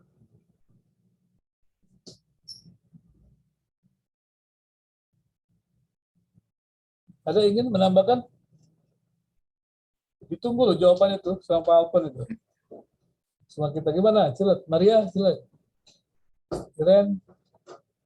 Jadi mungkin Pak sedikit yang saya akan coba tambahkan ya gitu. Nah, kalau di sini kan tujuan ya yang kita akan capai gitu ya, tidak terlepas dari misalnya ide dari Aristoteles yang sangat mempengaruhi itu sudah bagus juga, dan misalnya dari agama sebelah kita atau tapi di sini kan yang menjadi tujuan pendidikan haruslah sama dengan tujuan akhir dari pembentukan negara gitu ya, yang harus sama pula dengan sasaran utama pembuatan dan penyusunan hukum, serta harus pula sama dengan tujuan utama konstitusi kita, yaitu kehidupan yang baik dan yang berbahagia gitu ya, yang misalnya mensejahterakan rakyatnya. Mungkin begitu Pak tambahannya. Terima kasih. Ya, terima kasih. Silakan yang lain. Ada lagi sebelum saya jawab?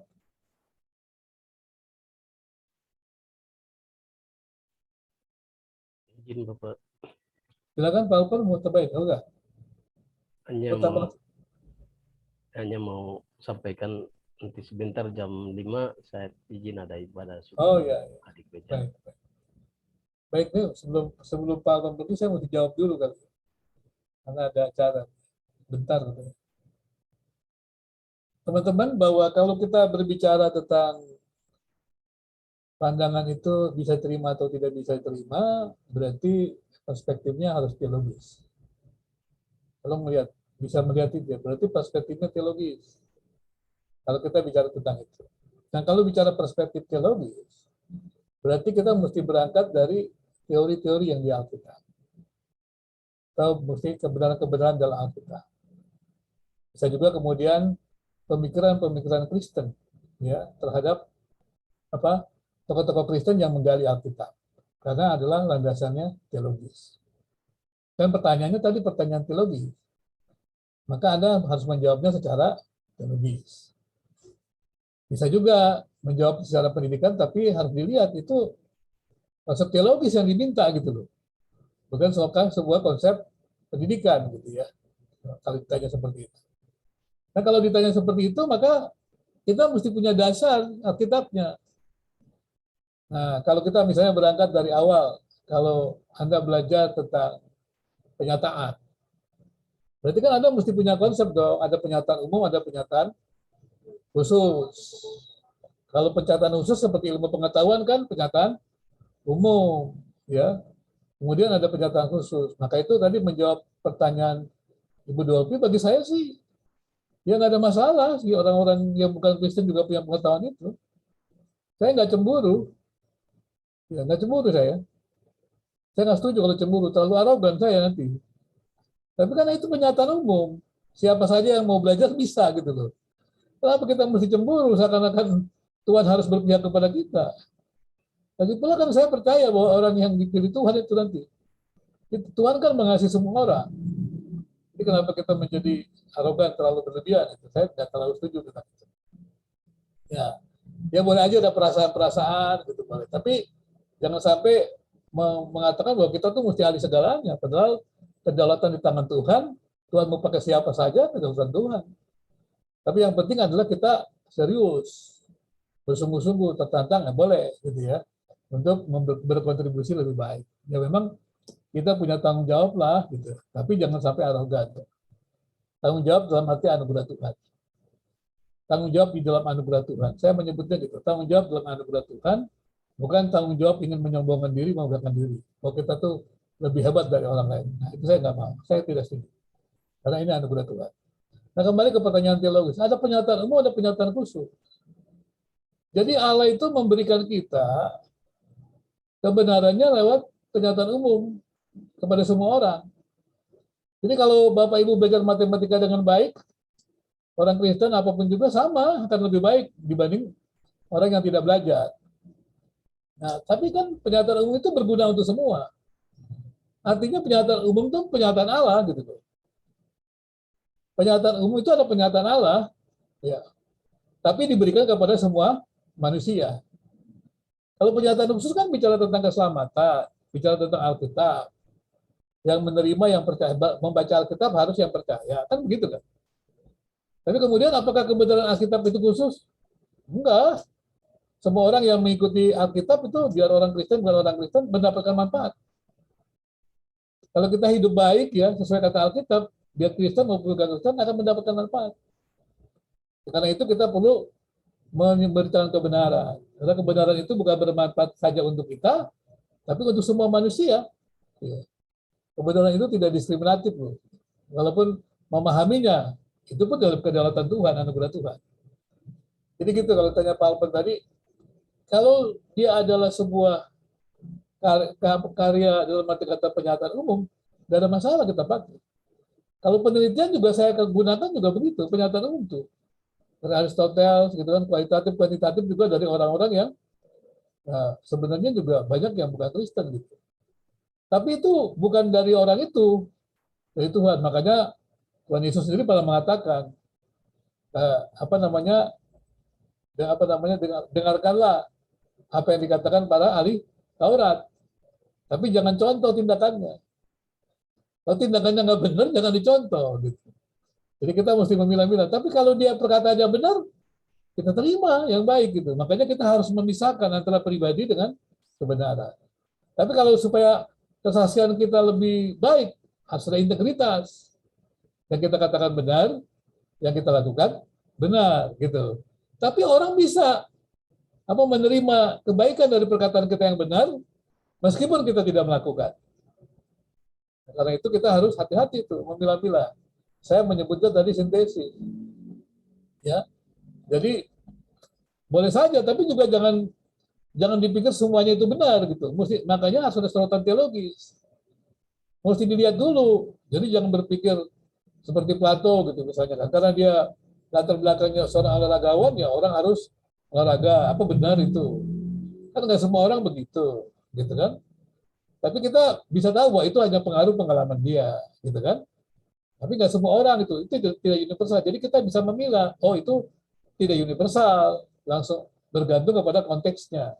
Seperti itu. Demikian juga ketika Aristoteles mengajarkan semua ilmu itu liberal memang, semua diajarkan. Ya, tapi nanti ada ada minat-minat khusus yang orang bisa menonjol gitu. Itu berbeda lagi kan. Nah, itu berarti kita ada melihat kepada minat, kecerdasan majemuk, ya kecerdasan orang. Nah, itu dipilah-pilah lagi. Tapi itu pun juga sebuah penelitian-penelitian gitu ya. Jadi sekali lagi, jangan merasa diri kita ini terlalu hebat dibanding orang-orang yang bukan Kristen. Karena kita ini kan semua sama ciptaan Tuhan. Kita memang harus menyaksikan tentang Kristus itu. Tapi itu kan juga sebuah kebenaran yang memang sebenarnya dibutuhkan semua orang. Bukan kita sedang menyombongkan kebanggaan kita, menyombongkan pengetahuan kita. Tidak, kita tidak menyombongkan apa-apa. Karena semuanya anugerah Tuhan. Gitu. Jadi saya tidak bisa melihat itu. Ya. Saya tidak mau melihat bahwa dengan demikian karena kita punya kelebihan, nah kita menjadi lebih hebat. Nah, itu anugerah Tuhan. Demikian juga ketika orang-orang yang bukan percaya lebih hebat, kita menjadi merasa gimana gitu. Nggak perlu juga, kita tertantang saja. Gitu. Seperti itu ya. Jadi menurut saya seperti itu ya. Jadi saya berharap ya kita mencoba menggali lebih dalam. Jadi pertanyaan teologis. Kemudian lebih lanjut lagi misalnya, kalau mau menggali lebih dalam lagi, tadi kan saya katakan teoritisnya. Udah kalau kita ingin membedah pandang orang tadi, Ibu Eva mencoba membangun teori. Oh ada presiden loh begini, ini begini. Itu dia membangun teori. Nah kalau kita punya membangun teori, itu informasi sebenarnya. Informasi menjadi teori. Teori ini mesti digugat dulu. Kalau belum digugat, dia baru pendapat. Belum sebuah karya ilmiah namanya. Kalau pendapat itu beda loh dengan penelitian. Tapi di Indonesia kebanyakan orang pendapat, bukan penelitian.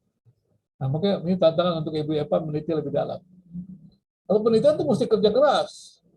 Nah, baru pendapat. Nah, kalau itu sudah dibangun teorinya, asumsi itu kan. Asumsinya berarti ada dong orang seperti ini.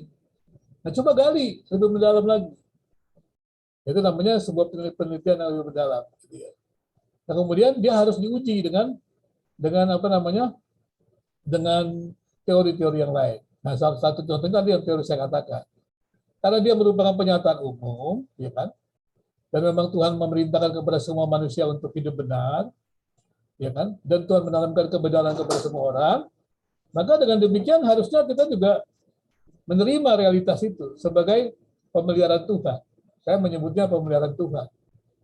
Jadi kalau Tuhan tidak berdaulat atas bumi ini, maka berbahaya sekali. Atau Tuhan hanya berdaulat untuk orang Kristen, berbahaya sendiri. Tuhan tetap berdaulat untuk siapapun juga.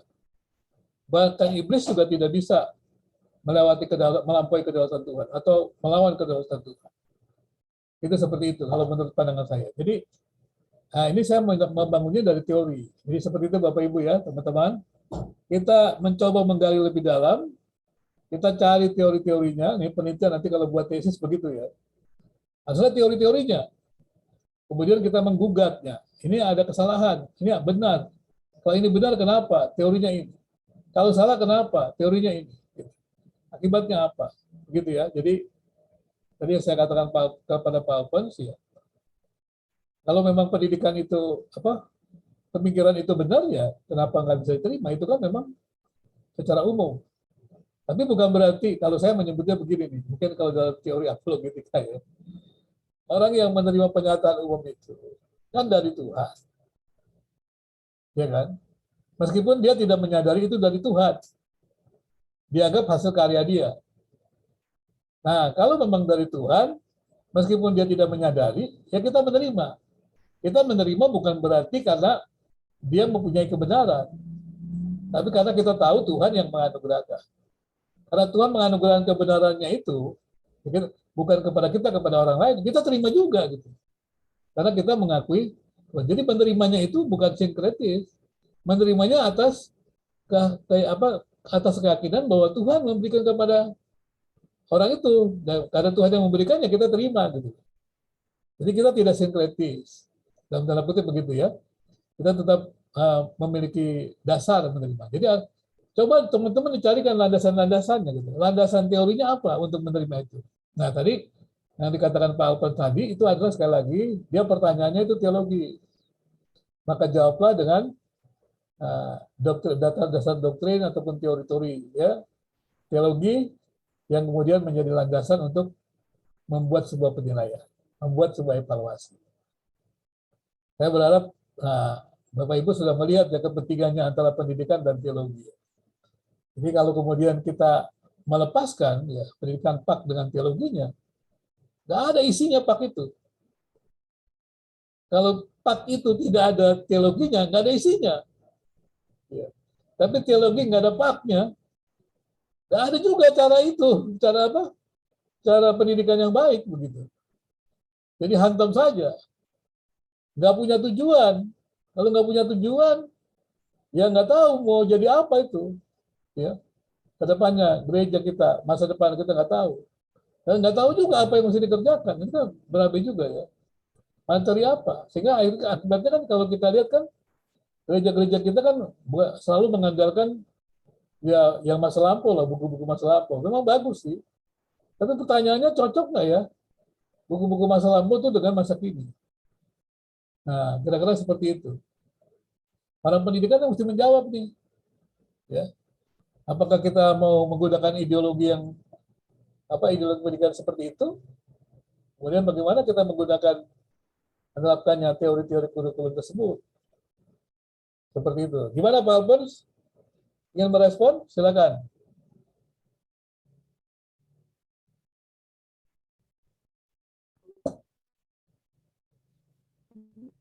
Terima kasih untuk penjelasannya Bapak. Sudah saya tangkap apa yang sampai. Sudah mulai kurang jelas ya Pak ya? Intinya Bapak terima untuk penjelasan dari semua, juga apa yang Bapak jelaskan tadi. Mungkin yang saya tangkap intisarinya Pak. Pertama, setiap pertanyaan harus kita bedakan, mana yang bersifat umum, mana yang sifat pertanyaan teologi. Itu harus dibedakan dulu. Lalu yang kedua, apa yang dijelaskan Bapak tadi saya sudah paham. Saya sudah paham, yaitu pandangan umum itu bisa diterima. Tapi pandangan-pandangan praktik itu harus kita lihat ke dalam untuk menilai pertanyaan-pertanyaan yang kepada apakah itu teologi atau apakah itu sekuler. Ya, mungkin itu saja Bapak. Ya, baik. Terima kasih. Ya. Saya berharap sih sudah cukup jelas ya untuk ini. Yang Pak Jajang ini. Ya, Pak Jajang rupanya temannya banyak kali ya. Sampai nggak ada yang mau kritik Pak Jajang sampai sekarang. Atau mungkin Ibu Eva takut kali dikritik sama Pak Jajang. Jadi mendukung Pak Jajang terus. Kan? Cuma saling berjanji kali, saling mendukung gitu ya. Ya kenapa Pak Alphonse? Saya dulu sekalian pamit, saya izin dulu. Oke, baik. Saya izin. Sudah jam 5 Pak. Ya. Baik, silakan Pak Alphonse ya. Ada kedukaan ya beliau ya, jadi teman-temannya. Jadi beliau melayani kedukaan ya. Silakan selamat melayani Pak Alphonse.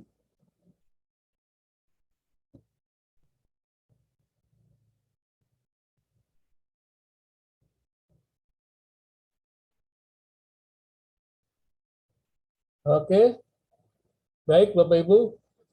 Saya nggak tahu mungkin Pak Jajang tadi pendekatannya bagus sehingga tidak ada yang mau mengkritik atau apa, saya nggak tahu juga.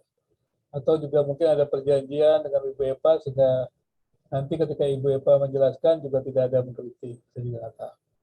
Jadi mengkritik, mengevaluasi itu bukan kejahatan. Aduh, Bapak, nggak kayak gitu, enggak. Kan saya bilang saya nggak tahu. Hanya janji Tuhan saja yang saya pegang. Dan saya nggak tahu, coba tahu betul ya. Kemudian ya jadi mengkritik atau mengevaluasi itu bukan kejahatan juga ya, nggak apa-apa loh. Saya juga kan sama-sama belajar, memang belajar begitu ya. Kadang-kadang belajar juga bisa menyakitkan, tapi ketika ada hasilnya menguntungkan gitu ya. Dan kita semua tidak akan terlalu berat kalau kita punya hal-hal yang salah, kita perbaiki atau apa itu ya nggak persoalan ya. Yang penting kita maju menjadi lebih baik lagi. Baik, sekarang kita masuk yang kedua kali ya. Nah, saya berharap ini ada lebih banyak kritik, ada lebih masukan, komentar, supaya menggali lebih dalam ya. Jadi coba lihat sekali lagi teman-teman, bahwa yang menulis buku ini adalah seorang tamatan doktor pendidikan ya, Pak, gitu ya. Jadi pada waktu dia menulis tokoh-tokoh Pak itu memang perspektifnya adalah Pak, ya. Maka itu kan saya ingatkan berkali-kali, coba lihat tokoh itu bagaimana latar belakangnya, kemudian bagaimana dia mengartikan pendidikan, bagaimana dia menjelaskan tujuan pendidikan, gitu ya.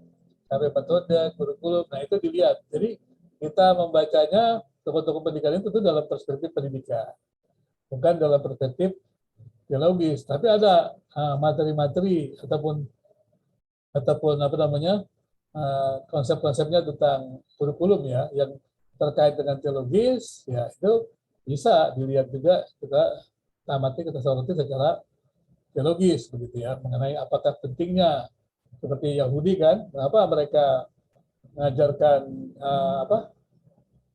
mengajarkan murid untuk mengenal Tuhan ya artinya kesalahan sebagai umat pilihan Tuhan karena dalam konteks mereka adalah menjaga umat itu untuk tetap menjadi umat pilihan Tuhan yang diberkati Tuhan. Seperti itu ya. Nah sekarang kita dengar juga dari Bu Eva ini mengenai pandangan tokoh pendidikan yang lain. Silakan Bu. Iya, terima kasih Pak untuk waktunya. Sebentar saya share screen dulu ya.